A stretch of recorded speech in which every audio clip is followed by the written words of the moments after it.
हरे कृष्णा। आज आप सब सुनेंगे वामन द्वादशी यानी वामन जयंती की कथा। भाद्रपद मास शुक्ल पक्ष की द्वादशी तिथि के दिन वामन जयंती मनाई जाती है। इस तिथि को यदि श्रवण नक्षत्र हो तो बड़ी ही पुण्यमय समझी जाती है। इस दिन उपवास करना और वामन भगवान की सोने की मूर्ति बनाकर विधिवत पूजन करना चाहिए और फिर वामन भगवान की कथा को श्रवण करना चाहिए। इससे व्यक्ति के सभी प्रकार के पाप और ताप नष्ट हो जाते हैं, सभी प्रकार के शत्रुओं का नाश होता है, शत्रुओं पर विजय की प्राप्ति होती है तथा सभी प्रकार के मनोरथ की सिद्धि होती है। इस दिन भगवान का बहुत सी जगहों पर जो कि अभिजीत मुहूर्त दोपहर के समय में पूजन किया जाता है और बहुत से जगहों पर संध्या के समय में पूजन किया जाता है। इस दिन भगवान का गंध, पुष्प, धूप, दीप आदि से पूरे विधि विधान के साथ पूजन करना चाहिए। भगवान को तुलसी दल अर्पित करनी चाहिए और इस समय के मौसम के मिलने वाले ऋतु फल या दूध से बने हुए वस्तुओं का भगवान को विशेष करके भोग लगाना चाहिए। इससे भगवान वामन अति प्रसन्न हो जाते हैं और अपना कृपा प्रदान करते हैं। तो दोस्तों आइए सुनते हैं वामन द्वादशी यानी वामन जयंती से जुड़ी हुई पौराणिक कथा। तो प्रेम से बोलिए श्री विष्णु भगवान की जय, लक्ष्मी माता की जय। प्रिय श्रोताओं, अब सुनिए वामन जयंती की व्रत कथा। भगवान वामन का जन्म भाद्रपद मास के शुक्ल पक्ष की द्वादशी तिथि को हुआ था, इसलिए इसे वामन जयंती के रूप में मनाया जाता है। वामन भगवान विष्णु के 10 अवतार में से 5वें और त्रेता युग के पहले अवतार थे। साथ ही भगवान विष्णु के यह ऐसे पहले अवतार थे जो कि मनुष्य के रूप में प्रकट हुए थे। पौराणिक कथा के अनुसार भगवान वामन ने राजा बलि का घमंड तोड़ने के लिए अपने 3 पगों में तीनों लोकों को नाप लिया था। मान्यता अनुसार वामन जयंती के दिन वामन अवतार की कथा न सुनने से एकादशी का यह व्रत अधूरा माना जाता है, जो कि भाद्रपद मास के शुक्ल पक्ष की परिवर्तनी अर्थात पद्मा एकादशी कहलाती है। और वामन अवतार को लेकर श्रीमद् भागवत गीता में एक कथा बहुत प्रचलित है, जिसके अनुसार एक बार देवताओं और दैत्यों के बीच भीषण युद्ध हुआ, जिसमें दैत्य पराजित हुए और जीवित दैत्य मृत दैत्यों को लेकर अस्तांचल की ओर चले गए। दैत्यराज बलि देवराज इंद्र के वरज से मृत्यु को प्राप्त हो गए। तब दैत्यराज गुरु ने अपने मृत संजीवनी विद्या से दैत्यराज बलि को जीवित कर दिया, साथ ही अन्य देवताओं को भी जीवित और स्वस्थ कर दिया, क्योंकि गुरु शुक्राचार्य के पास मृत संजीवनी नाम की एक ऐसी विद्या थी जिससे वे मृत लोगों को भी जीवित कर दिया करते थे और वे केवल असुरों पर ही इसका प्रभाव दिखाते थे। इसके बाद गुरु शंकराचार्य ने राजा बलि के लिए एक यज्ञ का आयोजन किया और अग्नि से एक दिव्य बाण और कवच प्राप्त कर लिया। दिव्य बाण की प्राप्ति के बाद राजा बलि स्वर्ग लोक पर एक बार फिर से आक्रमण करने के लिए चल दिए। तब असुर सेना को आता हुआ देखकर इंद्र समझ गए कि इस बार देवतागण असुरों का सामना नहीं कर पाएंगे। ऐसे में देवराज इंद्र समेत सभी देवतागण स्वर्ग छोड़कर चले गए। परिणाम स्वरूप स्वर्ग पर राजा बलि का अधिकार स्थापित हो गया और दैत्य गुरु शंकराचार्य ने राजा बलि के स्वर्ग पर अचल राज्य करने के लिए अश्वमेघ यज्ञ का आयोजन करवाया।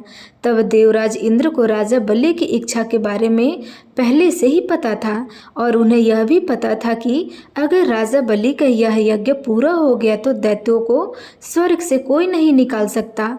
ऐसे में सभी देवी देवता बहुत चिंतित हो गए और श्री हरि भगवान विष्णु की शरण में जा पहुँचे। देवराज इंद्र ने अपनी पीड़ा बताते हुए श्री हरि से सहायता के लिए प्रार्थना की। देवताओं को परेशान देखकर भगवान विष्णु ने उनकी सहायता करने का आश्वासन दिया और कहा कि मैं वामन रूप में देवराज इंद्र की माता अदिति के गर्भ से जन्म लूंगा। जिसके बाद भाद्रपद मास के शुक्ल पक्ष की द्वादशी तिथि को श्री हरि भगवान ने माता अदिति के गर्भ से धरती पर 5वां अवतार धारण किया था। इनके ब्रह्मचारी रूप को देखकर सभी ऋषि मुनि और देवी देवतागण प्रसन्न हो गए और सभी ऋषि मुनियों ने उन्हें अपना आशीर्वाद दिया और वामन एक वौने ब्राह्मण का वेश धारण कर राजा बलि के पास जा पहुँचे। उनके तेज से यज्ञशाला प्रकाशित हो उठी। यह देखकर बलि ने उन्हें आसन पर बिठाकर उनका आदर सत्कार किया और कोई दक्षिणा मांगने को कहा, जिसे सुनकर वामन देवता ने अपने रहने के लिए 3 पग भूमि देने का आग्रह कर दिया। हालांकि दैत्यराज गुरु शुक्राचार्य को पहले से ही आभास हो गया था और उन्होंने राजा बलि को इशारे से यह वचन न देने के लिए भी कहा था। देवताओं के द्वारा दी गई नाना प्रकार की शक्तियों से प्रसन्न होकर वामन देव राजा बलि के यज्ञ अनुष्ठान में याचना बनकर गए। वामन जी का स्वरूप अत्यंत ही मनोहर ब्रह्मचारी रूप में था। उनके इस तेजस्वी रूप को देखकर सभी बहुत मोहित हो गए। बलिराज ने उनमें से दान मांगने के लिए कहा तो वामन देव ने कहा, अगर आप दान देने के इच्छुक ही है तो पहले हाथ में जल लेकर दान देने का संकल्प करिए। इस पर दैत्य गुरु शुक्राचार्य को ब्रह्मचारी वामन देव पर संदेह हुआ, क्योंकि वे एक बालक के रूप में थे। तो देवगुरु यह जान गए कि यह कोई साधारण बालक नहीं बल्कि साक्षात जगदीश्वर विष्णु है और यह देवताओं का कार्य सिद्ध करने के लिए ही यहाँ आए हुए हैं। तब दैत्य गुरु शुक्राचार्य ने बलि को दान का संकल्प करने से रोका, पर दैत्यराज बलि नहीं माने और इस पर उन्होंने राजा बलि को श्रीहीन होने का श्राप दे दिया। दैत्यराज बलि ने जैसे ही कमंडल रूपी जल के पात्र से संकल्प करने के लिए जल हाथ में लेना चाहा तो कमंडल से जल नहीं गिरा।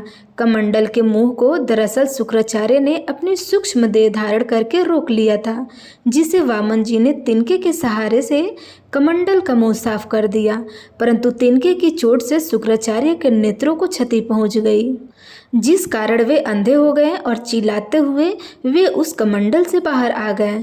उनके अनुसार वह उनका दैत्यों को बचाने का अंतिम प्रयास था। इसके बाद वे अन्यत्र चले गए। उधर शुक्राचार्य जी के जाने के पश्चाताप बलिराज ने हाथ में जल लेकर ब्रह्मचारी बालक अर्थात वामन देव को इच्छित दान देने का संकल्प ले लिया। ब्रह्मचारी बालक ने बलिराज से 3 पग भूमि दान में मांगी और राजा बलि ने उन्हें 3 पग भूमि दान में देने का संकल्प ले लिया। संकल्प पूरा होते ही देखते वामन देव ने अपना विकराल रूप धारण कर लिया। उन्होंने अपने रूप को अत्यंत विस्तार कर लिया, जिसके बाद उन्होंने पहले पग में संपूर्ण पृथ्वी, दूसरे पग में संपूर्ण आकाश को नाप लिया। अब तीसरा पग रखने के लिए राजा बलि के पास कुछ भी शेष नहीं रह गया था, तो 2 पगों से ही वामन जी ने जब तीनों लोगों को ले लिया था तो उन्होंने तीसरे पग को रखने के लिए राजा बलि से स्थान देने के लिए कहा। दैत्यराज बलि को भी यह एहसास हो चुका था कि यह कोई और नहीं साक्षात श्री हरि ही है। श्री हरि के उनके यहाँ पधारे हैं। तब उन्होंने प्रभु से कहा कि हे प्रभु, यह मनुष्य शरीर भी तो मिट्टी का ही बना हुआ है, इसलिए आप अपना तीसरा पग मेरे मस्तक पर रख दीजिए। तब दैत्यराज बलि की दानवीरता से प्रसन्न होकर वामन देव ने अपना तीसरा पग दैत्यराज के मस्तक पर रख दिया और फिर उन्हें पाताल लोक में भेज दिया।